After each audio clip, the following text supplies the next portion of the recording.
ആത്മഹത്യയാണെന്ന് ഔദ്യോഗികമായി പറയപ്പെടുന്ന confident group chairman doctor CJ റോയിയുടെ അപ്രതീക്ഷിത മരണം കേരളത്തെ മാത്രമല്ല രാജ്യത്തെ ആകെ ഞെട്ടിച്ചിരിക്കുകയാണ്. ആദായ നികുതി വകുപ്പിന്റെ റെയ്ഡ് പുരോഗമിക്കുന്നതിനിടെയാണ് അദ്ദേഹം സ്വയം വെടിവെച്ചു മരിച്ച നിലയിൽ കണ്ടെത്തപ്പെട്ടത് എന്ന വിശദീകരണം. എന്നാൽ ഈ വിശദീകരണം പൊതുസമൂഹത്തിന്റെ സംശയങ്ങൾക്ക് മറുപടിയാകുന്നില്ല എന്നതാണ് യാഥാർത്ഥ്യം. നോട്ടീസ് നൽകി ദുബായിൽ നിന്ന് വിളിച്ചു വരുത്തിയ ശേഷം കൊച്ചിയിൽ നിന്നുള്ള 8-അംഗ ആദായ നികുതി സംഘം ഡോക്ടർ റോയിയെ ചോദ്യം ചെയ്യുകയായിരുന്നു. കോൺഫിഡന്റ് ഗ്രൂപ്പിന്റെ വിവിധ ഓഫീസുകളിൽ 3 ദിവസമായി റെയ്ഡ് തുടരുന്ന സാഹചര്യത്തിലാണ് മരണം സംഭവിക്കുന്നത്. ഇതൊരു സാധാരണ സംഭവമല്ല.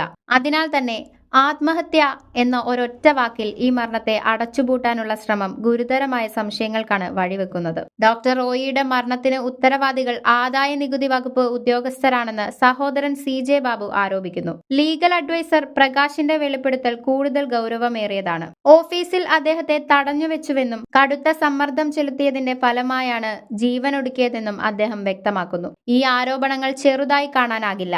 ഒരു പൗരന്റെ ജീവൻ അവസാനിക്കുന്നതിന് മുൻപ് എന്താണ് സംഭവിച്ചത് എന്നത് വ്യക്തമാക്കേണ്ടത് ഭരണകൂടത്തിന്റെ ഉത്തരവാദിത്വമാണ്. ഈ മരണത്തെ ചുറ്റിപ്പറ്റി ഉയരുന്ന ചോദ്യങ്ങൾ അനവധിയാണ്. ഇത് ആത്മഹത്യയാണോ, അപകടമാണോ, അതോ ആസൂത്രിതമായ കൊലപാതകമാണോ? മരണവുമായി ബന്ധപ്പെട്ട നിർണായക വിവരങ്ങൾ പുറത്തു വന്നത് അതീവ വൈകിയാണ്.